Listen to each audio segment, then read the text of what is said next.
Hope you're all out there. Stay safe. This week it's going to be a platter, and it's actually a wedding present for a grandson of mine. It's a little bit late. I've been waiting for some opaque white glass. It came last year, and then since then I've been just a little bit slack. Anyway, what it is it's a photo of them in the wedding. I'll be using a fusible decal to put it on a opaque white platter. So it's not terribly complex, but I thought I'd show it to you just so you can see what happens. Don't forget, if you like the video, give it a thumbs up and share it around, and subscribe if you want to. And there's also that thanks button down the bottom there where you can give a little donation to help with the costs here. And thank you very much to everybody that has already donated. I really appreciate that. Now, the very first thing, of course, is design, materials, and any special equipment you'll need. The design of this is really quite simple. It's just going to be opaque white on clear with that decal on there. Now, this is 0013, this is all bullseye 90 COE. So just remember, in the firing schedules, just adjust them if you've got a different COE and for your kiln. And this is fusible decal paper that has been printed on a laser printer. Now, if you want to know more about that, you can just put something in the comments and I'll answer you. Over on my website as well, which is rocketroseart.com, you'll find a page that talks about this and the printers that you actually need to be able to use it. So I've just got to cut these to suit that decal. Then I'll full fuse it all so that it's hopefully no devet or anything like that on it, and it all comes up nice. I probably will refine the edges, then we'll put the decal on and fire the decal on, and then finally we will slump the whole thing. Now, because I think I'm going to be grinding these edges square, I'll just see how they come out with it when they've fused up. I'm going to need a grinder, and I'll be using my flat lap for that.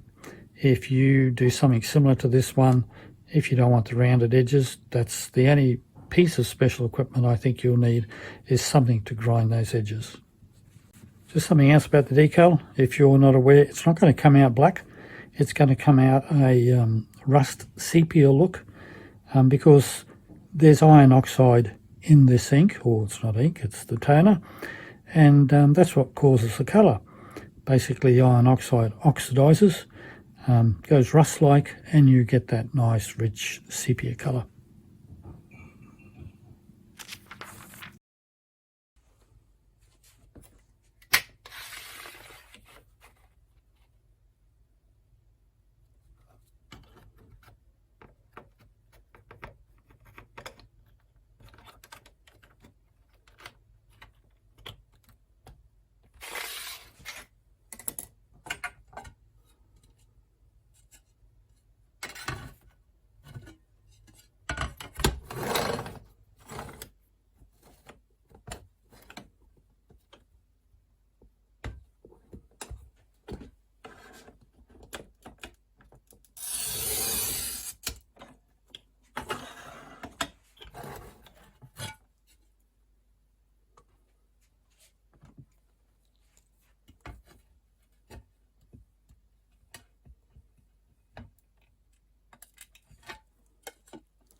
So the size of this project is dictated by a couple of things. One of them is the fact that this comes in only a letter size, the decal paper, and I've made it to suit that. And the white glass only comes in, it comes in a smaller size than the rest of the colours. Why, I don't really know, and I don't buy in large sheets, so I can't cut it to fit. So that, the best I can get out of that is 25 mils long. So the final size has turned out to be 25 by 21. So I'll just get this cleaned up and we'll get it in the kiln and do a full fuse.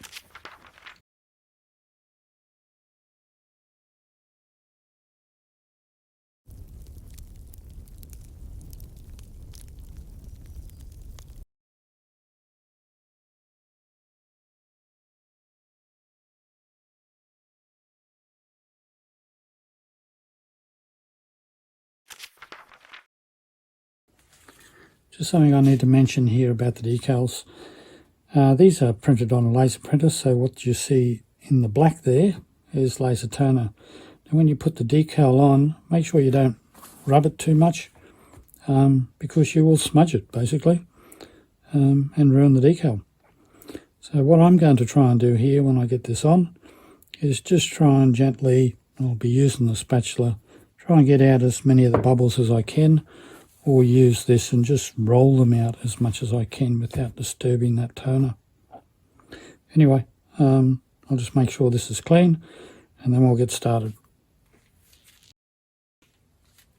I have got the decal in some warm water over here.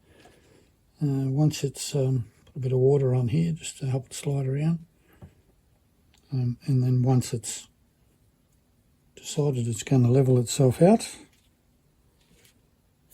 that's the decal. I'll pull it, bring it in, and hopefully we can get it on.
Okay, that looks pretty good.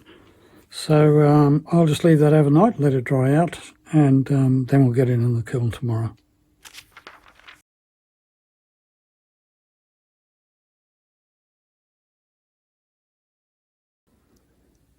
I had a couple of concerns about this, about the image that is.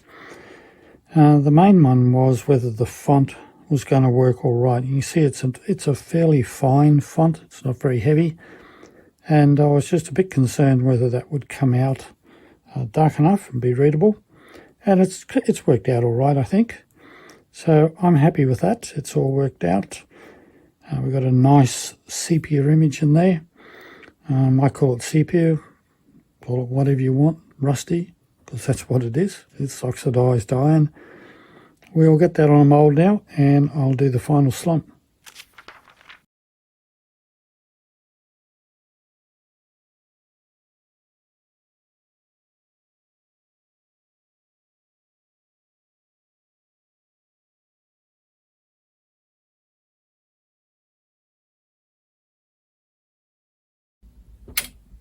Now I'd really like to know if you have ever used these type of decals, these printable and fusible decals. I think they give you a lot of opportunity to customize your work. And if you think about it, you can take your own photos, which is what this is. You can take your own photos. There's so many sources of photos on the net, drawings. There's just so much out there that you could use. A lot of it is are free. So even if you're selling these things, you can still sell them, I think. Don't quote me on that one. Just double check. But I think the one that I really like, and I haven't done enough of, and I should do more of, and that is doing my own sketches, doing my own drawings, and putting them on plates. And you can combine it. Don't forget, you can combine it with colour. You could combine it with enamels, frit, all sorts of things. So I think there's so much opportunity for taking that simple process and make some wonderful things, really. Now, something I just thought about actually, it's a technique I've seen where they take a brush, an enamel, and draw something in, and then use clear, or I should say transparent frit and glass and all that, and lay it over it and turn it into what looks like a painting, really. I'm sure you've seen it.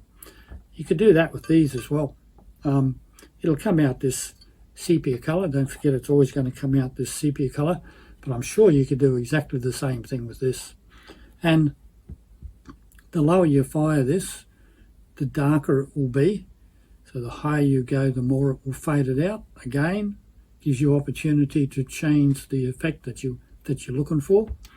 And if you have to, and I've done this, if you have to fire it and then do something more to the plate, and so you've got to fire it again and it fades, you can always take another decal exactly the same, layer it over the top and fire it again to get back your nice dark colour. That's long-winded, isn't it? Anyway, look, if there are any questions about it, please put them in the comments below. Very happy to help. And you can buy that off of my website, but I don't know whether you want to buy it from the US. You can get it over there, but if you're in Australia, you can buy that paper from my website. So consider giving it a go. And I do sell it in single sheets. A bit more expensive that way, but I do sell it in single sheets. I hope you enjoyed that. That's it for today. Don't forget, a couple of suggested videos up there. Subscribe button's right there. And until the next video, I'll say bye for now.